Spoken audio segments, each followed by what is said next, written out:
क्या आपने कभी सोचा है कि आप कुछ करना चाहते हैं, फिर भी बार बार वही करते हैं जो आप नहीं करना चाहते? आप कहते हैं मुझे कॉन्फिडेंस चाहिए, लेकिन मौका आते ही पीछे हट जाते हैं। आप सफलता चाहते हैं, लेकिन अंदर से खुद को रोकने लगते हैं। आखिर ऐसा क्यों होता है?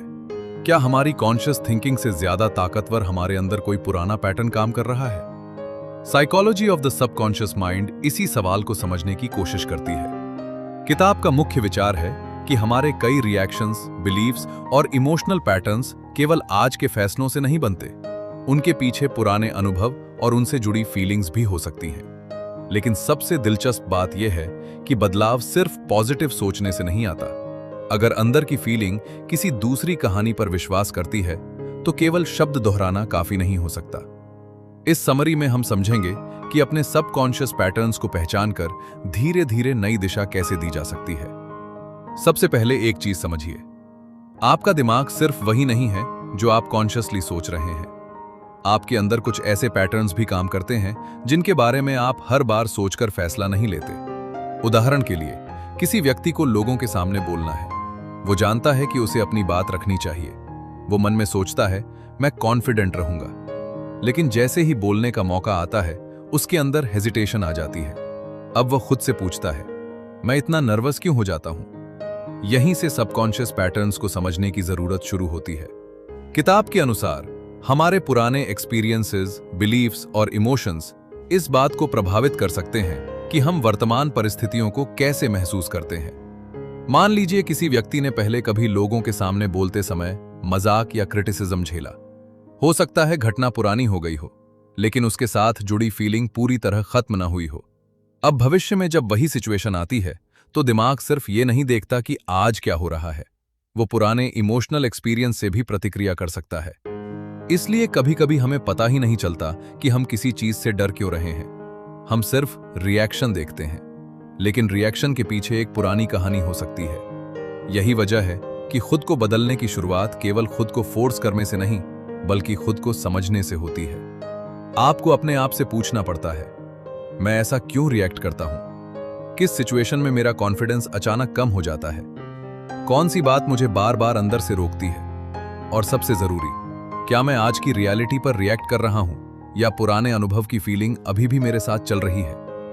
यह सेल्फ अवेयरनेस बहुत महत्वपूर्ण है, क्योंकि जिस पैटर्न को आप पहचानते ही नहीं, उसे बदलना मुश्किल हो जाता है। लेकिन यहां एक सावधानी भी जरूरी है।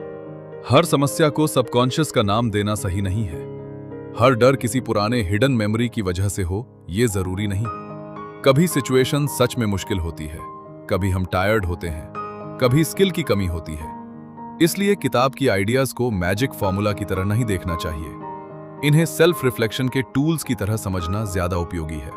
अब सोचिए, अगर आपकी कॉन्शियस माइंड कहती है मैं सफल होना चाहता हूं, लेकिन अंदर से आप बार बार ये मानते हैं कि मैं इसके लायक नहीं हूं, तो आपके एक्शंस में कॉन्फ्लिक्ट पैदा हो सकता है। आप गोल बना सकते हैं, प्लानिंग कर सकते हैं, मोटिवेशनल वीडियोस देख सकते हैं, लेकिन जैसे ही कोई अनकंफर्टेबल स्टेप सामने आएगा, आप पीछे हट सकते हैं। यहीं से एक महत्वपूर्ण बदलाव शुरू होता है। आपको केवल यह नहीं पूछना कि मुझे क्या चाहिए, आपको यह भी पूछना है मेरे अंदर कौन सी बिलीफ मुझे उस चीज से दूर रख रही है। और जब वो बिलीफ दिखाई देने लगे, तभी उसे चैलेंज करने का मौका मिलता है, क्योंकि आपका पास्ट आपका फ्यूचर तय करने के लिए मजबूर नहीं करता। पुरानी लर्निंग को पहचानना और वर्तमान में अलग रिस्पॉन्स चुनना संभव है। यही इस किताब की सबसे उपयोगी दिशा है। अपने दिमाग से लड़ना नहीं, बल्कि ये समझना कि वो आपको कुछ सिचुएशंस में उसी तरह रिएक्ट करने के लिए क्यों तैयार करता है। और जब आप ये समझने लगते हैं, तब अगला सवाल आता है, क्या सिर्फ पॉजिटिव अफर्मेशंस बोलने से सबकॉन्शियस बदल सकता है? यही किताब एक बहुत कॉमन सेल्फ हेल्प आइडिया को चुनौती देती है। बहुत लोगों ने सुना है, हर दिन बोलो मैं कॉन्फिडेंट हूं, मैं सक्सेसफुल हूं, मैं खुश हूं, मेरे अंदर कोई लिमिटेशन नहीं है। सुनने में अच्छा लगता है, लेकिन अगर आप अंदर से उस बात को बिल्कुल महसूस ही नहीं करते, तो क्या केवल शब्द दोहराने से सब कुछ बदल जाएगा? किताब का तर्क है कि सिर्फ शब्दों पर निर्भर रहना पर्याप्त नहीं हो सकता। लेखक के अनुसार सबकॉन्शियस को बदलने में इमोशंस और जेन्युइन इंटरनल एक्सपीरियंस की भूमिका महत्वपूर्ण है। मान लीजिए कोई व्यक्ति खुद से कहता है मैं बहुत कॉन्फिडेंट हूं, लेकिन उसी समय उसके अंदर डर चल रहा है। लोग मुझे जज करेंगे, मैं गलती कर दूंगा, अगर मैं फेल हुआ तो। अब बाहर से एक सेंटेंस बोला जा रहा है, लेकिन अंदर एक अलग इमोशनल एक्सपीरियंस चल रहा है। यही मिसमैच समस्या पैदा कर सकता है। इसका मतलब यह नहीं कि अफर्मेशंस बेकार हैं, बल्कि सवाल यह है कि आप उन्हें कैसे इस्तेमाल करते हैं। अगर कोई अफर्मेशन आपको बिल्कुल फेक लगती है, तो उसे जबरदस्ती दोहराने के बजाय ऐसी बात से शुरुआत की जा सकती है जिसे आपका माइंड स्वीकार कर सके। उदाहरण के लिए, मैं सबसे कॉन्फिडेंट व्यक्ति हूं। यह किसी इनसिक्योर व्यक्ति को आर्टिफिशियल लग सकता है। इसके बजाय मैं आज एक छोटा कदम कॉन्फिडेंस के साथ लेने की कोशिश कर सकता हूं। यह ज्यादा बिलीवेबल हो सकता है। फिर उस छोटे कदम के बाद आपको एक नया अनुभव मिलता है। मान लीजिए आपने क्लास में पहली बार सवाल पूछा, कुछ बुरा नहीं हुआ, आपने अपनी बात रखी, आपको जवाब मिला। अब आपके पास एक नया पीस ऑफ एविडेंस है। आपका माइंड कह सकता है, ठीक है, मैं ये कर सकता हूं। यही न्यू एविडेंस महत्वपूर्ण है। किताब के अनुसार सबकॉन्शियस चेंज के लिए सिर्फ सोच बदलना नहीं, बल्कि नए इमोशनल एक्सपीरियंसेस और छोटे एक्शंस के जरिए नई एविडेंस बनाना महत्वपूर्ण हो सकता है। यानी अगर आप चाहते हैं कि आपका माइंड आपको कॉन्फिडेंट इंसान के रूप में देखना शुरू करे, तो आपको कॉन्फिडेंस के छोटे छोटे प्रूफ देने होंगे। एक बार अपनी बात रखना, एक बार मुश्किल काम शुरू करना, एक बार किसी अनकंफर्टेबल सिचुएशन से भागने के बजाय उसे हैंडल करना। हर छोटी घटना आपके लिए एविडेंस बन सकती है। और यही बात आइडेंटिटी पर भी लागू होती है। मान लीजिए आप खुद को हमेशा कहते हैं, मैं डिसिप्लिन्ड नहीं हूं। अब जब भी कोई काम छूटेगा, आपका दिमाग उसी बिलीफ को प्रूफ की तरह इस्तेमाल कर सकता है। लेकिन अगर आप लैंग्वेज बदलते हैं, मैं अभी डिसिप्लिन सीख रहा हूं, तो आपके पास ग्रोथ की जगह बनती है। यह सिर्फ शब्द बदलना नहीं है, इसके बाद बिहेवियर भी बदलना पड़ेगा। अगर आप कहते हैं, मैं डिसिप्लिन्ड बन रहा हूं, तो आज एक छोटा काम समय पर करना होगा, फिर दूसरा, फिर तीसरा। धीरे धीरे आपके पास अपने बारे में नई एविडेंस जमा होने लगती है। यही वजह है कि चेंज को इंस्टेंट ट्रांसफॉर्मेशन की तरह देखना गलत हो सकता है। अगर वर्षों से कोई बिलीफ आपके साथ है, तो एक दिन में सब कुछ बदलने की उम्मीद अनरियलिस्टिक हो सकती है। किताब में कंसिस्टेंसी और रेपिटेशन पर भी जोर दिया गया है। अब एक और महत्वपूर्ण हिस्सा है, इमोशनल सेफ्टी। कई बार हम अपने अंदर की फीलिंग्स को देखने से बचते हैं। हम कहते हैं, पॉजिटिव सोचो, पुरानी बात भूल जाओ, जो हुआ जाने दो। लेकिन अगर कोई इमोशन बार बार वापस आ रहा है, तो उसे समझने की जरूरत हो सकती है। यहां जर्नलिंग मददगार हो सकती है। आप खुद से पूछ सकते हैं, इस सिचुएशन में मुझे असल में किस बात का डर है? मैं किस चीज से बच रहा हूं? अगर मैं फेल हुआ तो मुझे किस बात का सबसे ज्यादा डर है? अगर मैं सफल हुआ तो क्या बदल जाएगा? आखिरी सवाल थोड़ा अजीब लग सकता है, लेकिन कई बार सफलता भी अनफेमिलियर लग सकती है। मान लीजिए कोई व्यक्ति हमेशा खुद को एवरेज समझता रहा। अब उसे बड़ा अपॉर्चुनिटी मिलता है। बाहर से वो सफलता चाहता है, लेकिन अंदर से उसे डर लगता है। अगर मैं आगे निकल गया तो लोग क्या सोचेंगे? अगर एक्सपेक्टेशंस बढ़ गई तो? अगर मैं इसे मेंटेन नहीं कर पाया तो? यानी कॉन्शियस डिजायर और इमोशनल कंफर्ट एक दिशा में नहीं होते। इसलिए सेल्फ ग्रोथ का मतलब केवल खुद को पुश करना नहीं। कभी कभी आपको यह भी समझना पड़ता है कि आपका माइंड किस चीज को सेफ मानता है। और यहां एक बेहद जरूरी बात है, अपने सबकॉन्शियस को दुश्मन मत समझिए।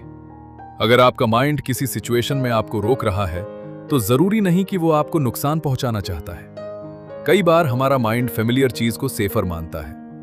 पुराना पैटर्न इम्परफेक्ट हो सकता है, लेकिन फेमिलियर होता है। नई सिचुएशन अनसर्टन होती है, इसलिए चेंज के समय रेजिस्टेंस आ सकता है।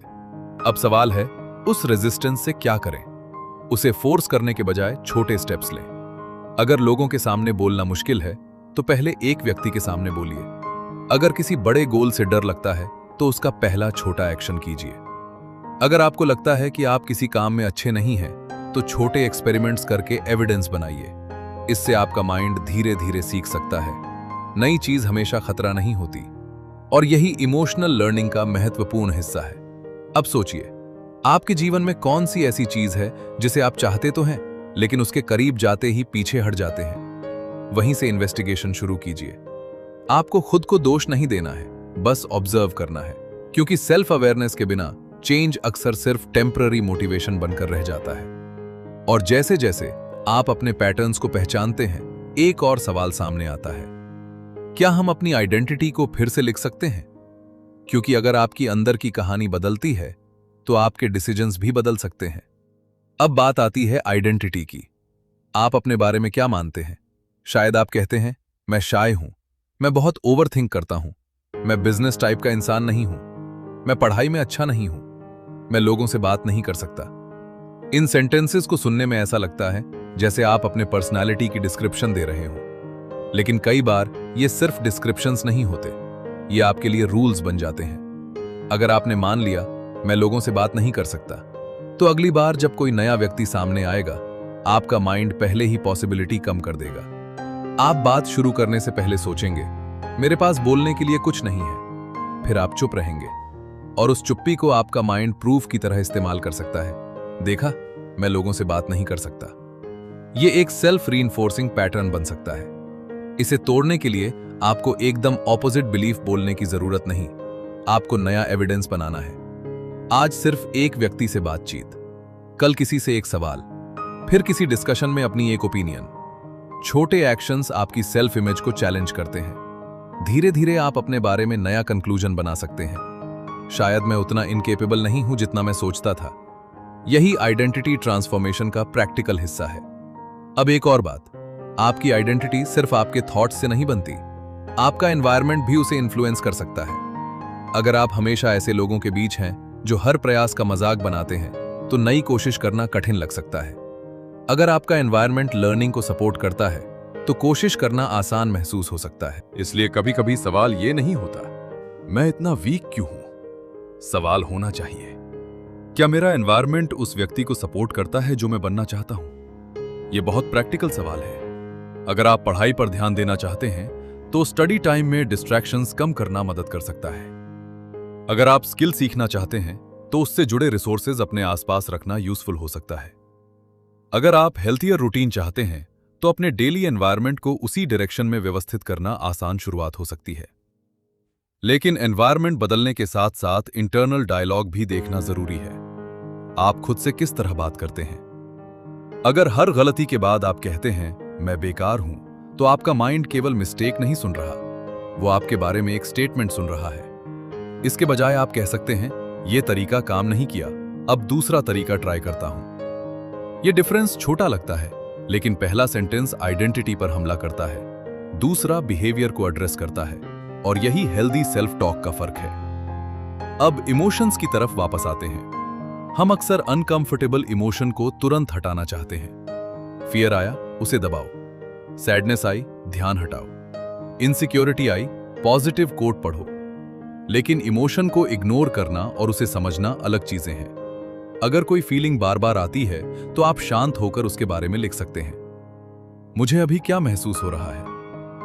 इस फीलिंग को ट्रिगर किस चीज ने किया? मैं इससे बचना क्यों चाहता हूं? मुझे वास्तव में किस चीज की जरूरत है? ऐसी रिफ्लेक्शन आपको अपने इंटरनल पैटर्न्स को समझने में मदद कर सकती है। हालांकि अगर फीलिंग्स बहुत भारी हों या रोजमर्रा की जिंदगी को प्रभावित कर रही हों, तो किसी ट्रस्टेड अडल्ट या क्वालिफाइड मेंटल हेल्थ प्रोफेशनल से बात करना सेल्फ हेल्प टेक्निक से ज्यादा उचित हो सकता है, क्योंकि हर समस्या को अकेले सॉल्व करना जरूरी नहीं। अब एक बहुत महत्वपूर्ण कॉन्सेप्ट है, न्यू एविडेंस। आपके पुराने बिलीव्स को बदलने के लिए आपको अपने दिमाग को नए एक्सपीरियंसेस देने होंगे। मान लीजिए आपका बिलीफ है, मैं किसी मुश्किल काम को पूरा नहीं कर सकता। आपने एक छोटा प्रोजेक्ट चुना। पहले दिन सिर्फ 15 मिनट काम किया, दूसरे दिन फिर किया। एक हफ्ते बाद आपने प्रोजेक्ट पूरा कर लिया। अब आपके पास एक नया प्रूफ है। आपका माइंड कह सकता है, मैंने सोचा था कि मैं नहीं कर सकता, लेकिन मैंने किया। यही प्रूफ धीरे धीरे आइडेंटिटी को मजबूत कर सकता है। इसी तरह कॉन्फिडेंस भी सिर्फ सोचने से नहीं आता। कॉन्फिडेंस अक्सर एक्शन के बाद बढ़ता है। आप पहले एक्शन लेते हैं, फिर एक्सपीरियंस मिलता है, फिर एविडेंस बनता है, और एविडेंस से सेल्फ बिलीफ मजबूत हो सकता है। इसलिए अगर आप कॉन्फिडेंस का इंतजार कर रहे हैं ताकि एक्शन ले सकें, तो कभी कभी उल्टा करना ज्यादा प्रैक्टिकल होता है। छोटा एक्शन लीजिए, फिर कॉन्फिडेंस को उस एक्शन से बनने दीजिए। अब यहां किताब की एक और महत्वपूर्ण दिशा आती है। अपने सबकॉन्शियस को बदलने का मतलब खुद को कोई बिल्कुल अलग इंसान बनाना नहीं है। आपको अपनी पूरी पर्सनैलिटी मिटाने की जरूरत नहीं। अगर आप नेचुरली शांत हैं तो आपको हर समय सबसे लाउड व्यक्ति बनने की जरूरत नहीं। अगर आप इंट्रोवर्ट हैं तो इसका मतलब ये नहीं कि आप सोशल सिचुएशंस हैंडल नहीं कर सकते। गोल ये नहीं कि आप किसी और की कॉपी बन जाए। गोल ये है कि पुराने लिमिटिंग पैटर्न्स आपके चॉइसेस को कंट्रोल न करें। आप शांत होकर भी कॉन्फिडेंट हो सकते हैं। आप नर्वस होकर भी एक्शन ले सकते हैं। आप अनश्योर होकर भी शुरुआत कर सकते हैं। यही वास्तविक ग्रोथ है। अब अपने जीवन के किसी एक क्षेत्र को चुनिए, क्योंकि आपके थॉट्स को बदलने की कोशिश करने से पहले आपको अपने एक्सपीरियंसेस बदलने होंगे, और एक्सपीरियंसेस बदलने के लिए एक्शन चाहिए। छोटा एक्शन, बार बार एक्शन, और हर बार अपने बारे में एक नई कहानी का प्रूफ। यही वो जगह है जहां सबकॉन्शियस चेंज किसी मैजिकल प्रोसेस की बजाय एक ग्रेजुअल लर्निंग प्रोसेस की तरह समझ में आने लगता है। और अब आखिरी हिस्से में हम इन सारी बातों को एक सिंपल फ्रेमवर्क में जोड़ेंगे, ताकि ये समरी सिर्फ सुनने तक सीमित न रहे, बल्कि आप इसे अपनी रोजमर्रा की जिंदगी में प्रैक्टिकली इस्तेमाल कर सकें। पढ़ाई, career, communication, confidence, discipline, relationships. और पूछिए, मेरे बारे में कौन सी पुरानी कहानी मुझे रोक रही है? फिर दूसरा सवाल, उस कहानी के खिलाफ आज मैं कौन सा छोटा एविडेंस बना सकता हूं? अगर जवाब मिल गया तो वहीं से प्रैक्टिकल चेंज शुरू हो सकता है। तो आप पूरी किताब की बात को एक सरल तरीके से समझिए। आपके अंदर ऐसे बिलीव्स, इमोशंस और बिहेवियरल पैटर्न्स हो सकते हैं जो आपकी चॉइसेस को प्रभावित करते हैं। हर पैटर्न को बदलने के लिए खुद से लड़ना जरूरी नहीं। पहला कदम है उसे पहचानना। जब आप किसी सिचुएशन में बार बार वही रिएक्शन देते हैं तो रुककर पूछिए, मैं ऐसा क्यों कर रहा हूं? दूसरा कदम है अपने पुराने बिलीफ को चैलेंज करना। अगर आपका माइंड कहता है मैं नहीं कर सकता, तो तुरंत ये बोलने की जरूरत नहीं कि मैं दुनिया का सबसे कॉन्फिडेंट इंसान हूं। इसके बजाय पूछिए, आज मैं ऐसा क्या कर सकता हूं जिससे मुझे खुद को एक छोटा प्रूफ मिले कि मैं कर सकता हूं। तीसरा कदम है छोटा एक्शन। बड़ा बदलाव अक्सर छोटे एक्सपेरिमेंट से शुरू होता है। एक बातचीत, एक कोशिश, एक पेज, एक डिसीजन, एक छोटा स्टेप। फिर चौथा, नई एविडेंस को नोटिस करना। आपने जो किया उसे नजरअंदाज मत कीजिए। अगर आपने आज वो काम किया जिससे आप डरते थे, तो उसे रिकॉग्नाइज कीजिए, क्योंकि आप सिर्फ टास्क पूरा नहीं कर रहे, आप अपने बारे में एक नया अनुभव बना रहे हैं। और पांचवा, कंसिस्टेंसी। एक दिन का एक्शन आपकी पूरी आइडेंटिटी नहीं बदलता, लेकिन बार बार मिलने वाला नया एविडेंस धीरे धीरे आपके पुराने अजम्पशंस को चैलेंज कर सकता है। यही इस किताब की सबसे प्रैक्टिकल सीख है। आपको अपने दिमाग को फोर्स करके यह साबित करने की जरूरत नहीं कि आप कोई और इंसान है। आपको छोटे छोटे एक्शंस के जरिए खुद को यह दिखाना है कि आप पहले से ज्यादा सक्षम हो सकते हैं। और शायद सबसे जरूरी बात, अपने सबकॉन्शियस को अपना दुश्मन मत समझिए। अगर कोई पुराना पैटर्न आपको रोक रहा है तो उसे समझने की कोशिश कीजिए। खुद को दोष देने के बजाय खुद से सवाल कीजिए, यह रिएक्शन कहां से आ रहा है? मुझे किस चीज से डर लग रहा है? मैं अपने बारे में क्या मानता हूं? और आज मैं कौन सा छोटा नया अनुभव बना सकता हूं? क्योंकि बदलाव हमेशा एक बड़ी ड्रामेटिक घटना से शुरू नहीं होता। कभी कभी बदलाव उस छोटे मोमेंट से शुरू होता है जब आप पहली बार अपने पुराने रिएक्शन को पहचानते हैं और उसी समय एक अलग रिस्पॉन्स चुनते हैं। अगर इस समरी ने आपको अपने थॉट्स और बिहेवियर को एक अलग नजरिए से देखने पर मजबूर किया है, तो कमेंट में लिखिए, मैं खुद को समझना शुरू करूंगा। और अगर आपको ऐसी किताबों की प्रैक्टिकल हिंदी समरीज पसंद हैं, तो किताब शॉर्ट्स को सब्सक्राइब कर लीजिए। वीडियो अच्छा लगा हो तो लाइक करें और इसे उस व्यक्ति तक शेयर करें जो एबली सोच, हैबिट्स या कॉन्फिडेंस पर काम करना चाहता है। याद रखिए, आपके अंदर बदलाव की शुरुआत किसी बड़े कदम से नहीं, बल्कि उस छोटे डिसीजन से हो सकती है जो आप आज लेते हैं।